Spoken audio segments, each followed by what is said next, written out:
INEC short portal as continued voter registration ends. Terrorists adopt 50 in Kaduna as gunmen throw victims from Anambra Bridge. Judge reminds Italian man accused of killing Nigerian. Now the news in full. The Vice President, Professor Yemi Osinbajo, says the federal government is proud of its achievements recorded so far. It disclosed this in Abuja as the last day of NAPTIP's one-week celebration of the 2022 World Day Against Human Trafficking, organized by the National Agency for the Prohibition of Trafficking in Persons and Other Related Matters, NAPTIP, and the International Center for Migration Policy Development, ICMPD. Professor Osinbajo stressed that the present administration has done a lot against human trafficking through NAPTIP. According to him, it is on record that his administration has continued to deploy the necessary political will in the fight against human trafficking by providing direct and support to NAPTIP. The Vice President, who was represented at the occasion by Deputy Chief of Staff to the President, Adeola Ikpaye, called on the youths to make the change even when they have a title falling short.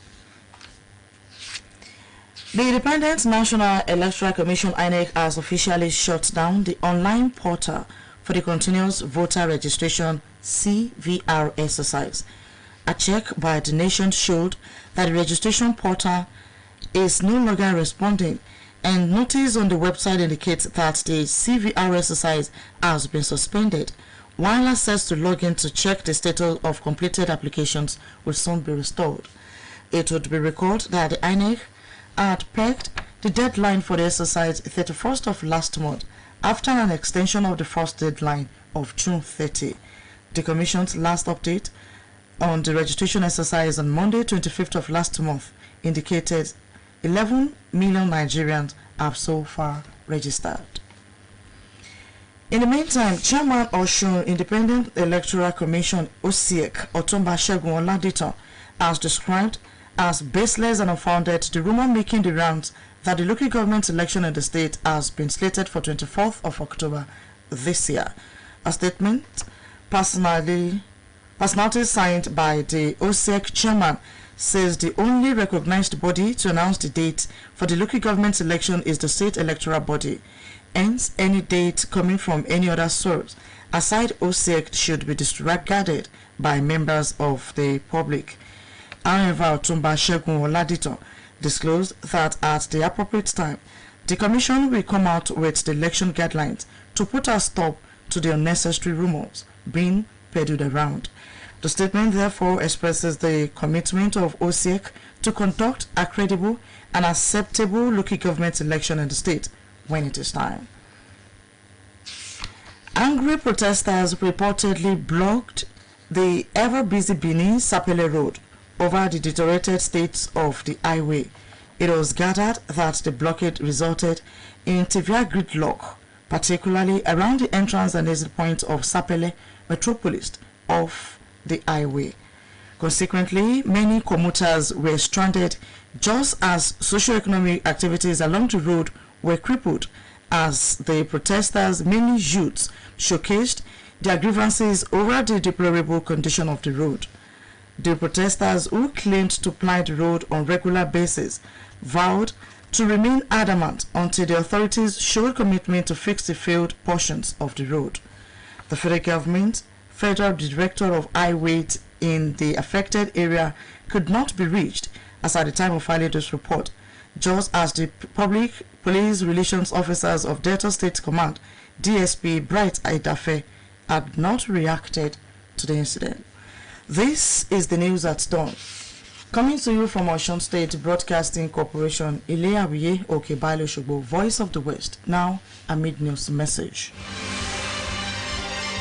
It is only when everyone works hard that the nation can record a sustainable growth. Contribute your quota. Unknown gunmen have adopted and thrown 2 persons in Alo, Idemili, South Local Government area of Anambra State from bridge. It was linked that the victim who were abducted along the Inewi Road and taken to Alo were thrown from the bridge over the Obiaja River. This was also corroborated by the video from the scene currently trending on social media, showing one of the victims lamenting and narrating his experience while being interviewed by some men of the Tiger Square local vigilante Alo. The man, who identified himself as Benjamin Okafor, said he was driving to his hometown, Amici, in Inewi South local government area with one other person before they were abducted, adding that after driving halfway into about 20 feet high bridge, the abductors threw them down from the bridge and he landed on a concrete base. However, the second victim did not survive the fall, as his lifeless body was found in the drainage system covered by flood and some huge pebbles, while the surviving victims also sustained various degrees of injuries all over his body. Terrorists have reportedly abducted 50 villagers at Damari community in Banigwari local government area of Kaduna State. A statement by the chairman, Banigwari Emirate Progressives Union, Usiak Kasai, indicates that the incident forced hundreds of residents to flee the communities. He claimed that in the last 5 days, relevant authorities as well as the general public had been alert on the heartless attack by terrorists in the community Damari following the withdrawal of Ansaru, a splinter group of Boko Haram, from the area. Our former Vice Chancellor of Lagos State University, LASU, Professor Lateef Akoni Hussein, is dead. Hussein, a professor of physics and the 6th substantive VC of the institution between 2005 and 2011, died at the age of 75. The school announced its demise on its Twitter page at LASU Official, noting that Professor Hussein worked as a lecturer in the Department of Physics, University of Ibadan. He was once the chairman, University of Ibadan Muslim Community. A judge in Italy has ordered that an Italian man be remanded in prison as an investigation continues into the death of a Nigerian street vendor whose brutal beating at the hands of the suspect shocked many in Italy and prompted strong condemnation from the Nigerian government. It will be recalled that police took 32-year-old Filippo into custody last Friday, minutes after the vendor was beaten and led for dead on a busy shopping street in the beach town of March by stranded, watched including at least 2 who filmed the attack. And to end the news at dawn, here again are the major points. The Vice President, Professor Yemi Osinbajo, has said the federal government is proud of its achievements recorded so far. The Independent National Electoral Commission, INEC, has officially shut down the online portal for the continuous voter registration exercise. Terrorists have reportedly abducted 50 villagers at Damari community in Banigwari local government area of Kaduna State, just as a known government adopted and threw 2 persons in Nalo, Idemili Soto local government area of Anambra State, from bridge. A judge in Italy has ordered that an Italian man be remanded in prison as an investigation continues into the death of a Nigerian street vendor whose brutal beating at the hands of the suspect shocked many in Italy and prompted strong condemnation from the Nigerian government. That was the news at dawn, edited by Lateef Agbola and delivered by Adetola Adegbite. In today's news talk, entitled Sharp Drop in Funding of Education in Nigeria and Constant ASU Strike, Will Our Children Be Literate? Guest writer Adunade Amao posits that the future of the country is bleak with the ongoing ASU strike. Literacy is the ability to read and write. People who cannot read and write are called illiterates. Hence, there are different ways to measure literacy. In one breath, people are considered literate if they have completed a certain number of years in school. In another, people's skills are tested to determine whether they are literate or not. But the various measures of literacy are not accurate and cannot be easily compared from the 1400s to 1900s. literacy spread at an uneven rate. Newstalk posits that literacy levels varied widely from region to region, even within one country to another, but certain social and technological changes occurred after 1400 that made literacy possible for more people across the continent. Findings reveal that the World Bank, in collaboration with UNESCO in their investigation, discovered that funding for education dropped in low and lower middle income countries, 41% of which reduced their spending on education. With the onset of the pandemic in 2020, with an average decline in spending of 13.5%. In the same vein, richer countries have returned to pre-pandemic levels of funding in the very poorest countries. Funding has been driven below pandemic averages. It was revealed that a decline in funding for education will produce a loss of trillion naira in lifetime earnings, much higher than the billion naira estimated in year 2021. Newstalk is of the opinion that Nigeria is challenged. The future seems bleak. While the nation has lost a past glory with the education sector in shambles, in a situation like this, the unity of the nation is threatened, while the youth, whether lazy or hardworking, become products of land with no clear code of their responsibilities. Newstalk believes that with all indices, no doubt education is at the lowest ebb, and it is safe to ask, how will the future leaders be literate? Newstalk expresses the hope that the ASU strike action will soon be over and the nation's tertiary institutions, having been closed for months, will just resume as if nothing happened, while students will go back to lectures like a rainbow that appeared without rain. Newstalk recalls that the technical, vocational and craft schools have been bastardized, degraded and left in coma with little or no hope of regaining its lost glory. It is equally worrisome.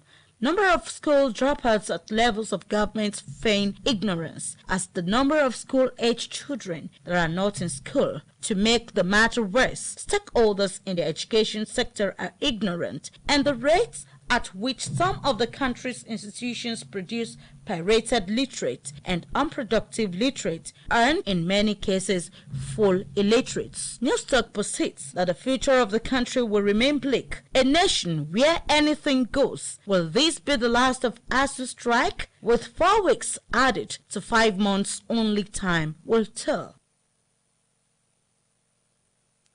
That's Newstalk entitled "With Sharp Drop in Funding of Education in Nigeria and Constant ASU Strike, Will Our Children Be Literate?" Guest writer Adwade Amao maintained that the future of the country remains bleak with the lingering ASU strike in Nigeria. The script was presented by Temitope Olayiwola. For more about us, you can visit www.osbcng.org. Thanks for listening to News at Dawn. Good morning. Ìròyìn ní kùtù àìrè o lórí rédíò Ọ̀ṣun. Ìròyìn ní kùtù àìrè o lórí rédíò Ọ̀ṣun. Ìròyìn tó yè kóró, ẹ̀kọ́ tó múnádóko la ní kí ẹ wá gbọ́ o lórí rédíò Ọ̀ṣun. Ẹ kú ìdájí o. Ìròyìn ní kùtù àlámúdé Adébáyọ̀ òye níjì ló ń ròyìn ṣáájú ẹgbọ́ kókó inú ìròyìn náà. Igbákejì ààrẹ Yẹmí Ọ̀ṣínbàjò sọ wípé àṣeyọrí tíjọba ààrẹ Buhari ń darí tẹ́ òun lọ́rùn. Àjọ elétò ìdìbò ilẹ̀ yìí gbójúpọ̀ ìtàkùn ìforúkọsílẹ̀ ti pa ní báyìí tí gbèdéke tó fi lélẹ̀ wá sópin. Àgbésùnmọ̀mí kó èèyàn 50 nípa pamọ́ra lọ gẹ́gẹ́ bí àwọn agbébọn ti jí èèyàn sódò látòrí afárá nílùú Anambra.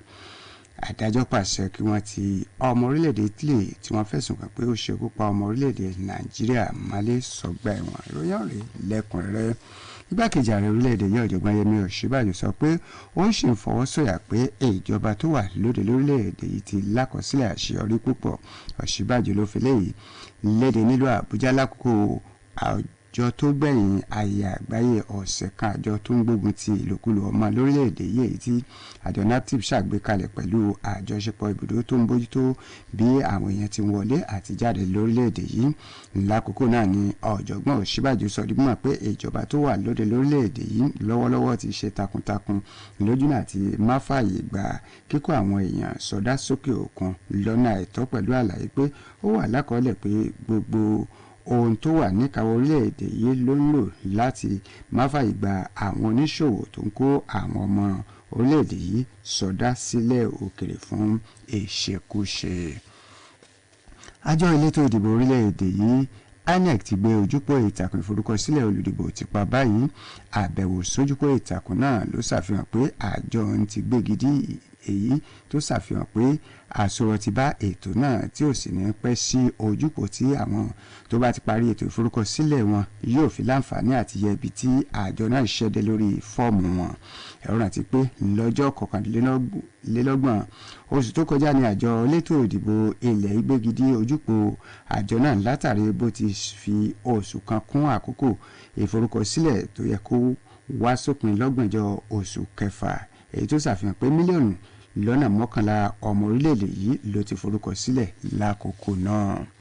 Wáyé alága àjọ elétò ìdìbò ìpínlẹ̀ yóò Ọ̀túnba Ṣẹ́gun Ọládìtàn ti sọ di mímọ̀ pé ìrọ̀ òtúbá ń tẹ́ tí ò lẹ́sẹ̀ ńlẹ̀ ní ìròyìn kan tó gbòde pé àjọ náà ti fi ọjọ́ tí ètò ìdìbò sí àwọn ìjọba ìbílẹ̀ yóò wáyé sí ọjọ́ 24 oṣù kẹwàá ọdún yìí. Àjáde tí alága náà buwọ́lù sọ di mímọ̀ pé àjọ elétò ìdìbò OSBC ìpínlẹ̀ yìí nìkan ló láṣẹ láti kéde ọjọ́ tí ìdìbò yóò wáyé láwọn ìjọba ìbílẹ̀ àti pé gbogbo ìkéde látọwọ́ àjọ míì tàbí ojúpọ̀ ní ará ìlú gbọ́dọ̀ kọ̀tìkún sí. Gẹ́gẹ́ bí Ọ̀túnba Ọládìtàn ti fi léde, àjọ yóò kéde àwọn àlàkalẹ̀ àti àkókò tí ètò ìdìbò yóò bá wáyé síta, èyí tí ó fòpin sí gbogbo awuyewuye tí ò lẹ́sẹ̀ ńlẹ̀ tó gbòde. Àtẹ̀jáde náà tún fi ìfarajìn àjọ elétò ìdìbò ìpínlẹ̀ yóò léde pé yóò ṣètò ìdìbò tí ó dára, èyí tí ó tún jẹ́ ìtẹ́wọ́gbà ní gbogbo ìjọba ìbílẹ̀ tó wà nípínlẹ̀ yìí nígbà tí àkókò bá tó fètò náà. Àwọn olùfẹ̀hónúhàn tún yára jáde níbi tí wọ́n ti gbégi dé òpópónà Benin sí Sápẹ́lẹ́ látàrí ipò tí ò dára tó tí òpópónà márosẹ̀ ọ̀hún wà báyìí. Ìròyìn fi léde pé ìfẹ̀hónúhàn ọ̀hún ló ṣokùnfà bí ìgbòkègbodò ọkọ̀ ti dúró darí pàápàá jùlọ níbi tí òpópónà márosẹ̀ ọ̀hún ti forí sọ ìlú Sápẹ́lẹ́. Lákòókò náà ni ohun gbogbo tí dúró darí tí ọrọ̀ ajé àti amúlùdùn náà kò ṣèdẹnu kọlẹ̀ nígbà tí àwọn olùfẹ̀hónúhàn tí ọ̀pọ̀ wọn jẹ́ ọ̀dọ́ ń sọ pé ọkàn wọn bàjẹ́ lórí ipò tí yóò dára tí ọ̀nà òpópónà márosẹ̀ ọ̀hún wà, tí wọ́n sì takú pé àwọn ò ní ṣíwọ́ ṣe ìfẹ̀hónú àyàfi tíjọba bá gbé ìgbésẹ̀ tó tọ́ nípa ṣíṣe àtúnṣe sí òpópónà náà. Ilé àwíyé òkè Baálé Òṣogbo láti ròyìn láti lè ṣe rédíò Ọ̀ṣun. ẹgbọ́sẹ́ pàtàkì tá a ní fún yín. Ó nígbà tí gbogbo ọmọ orílẹ̀-èdè yìí bá tẹpá mọ́ṣẹ́ lórílẹ̀-èdè Nàìjíríà tó lè ní dàgbàsókè tó gúnmọ́ kópa tiẹ̀ mú dàgbàsókè bá orílẹ̀-èdè yìí. Àwọn agbébọn àti ẹnìkan kan ò mọ̀ ti jí àwọn èèyàn kan gbé lọ gẹ́gẹ́ bí wọ́n ti ń ju àwọn míì láti gbé afárá náà sínú odò. Ìròyìn fi léde pé àwọn èèyàn náà ni wọ́n mú lópòpónà Nobi Newe tí wọ́n sì kó wọn lọ síbi afárá odò Òbíàjà níbi tí wọ́n ti ń jù wọ́n sí odò lọ́kọ̀ọ̀kan ìjèjì.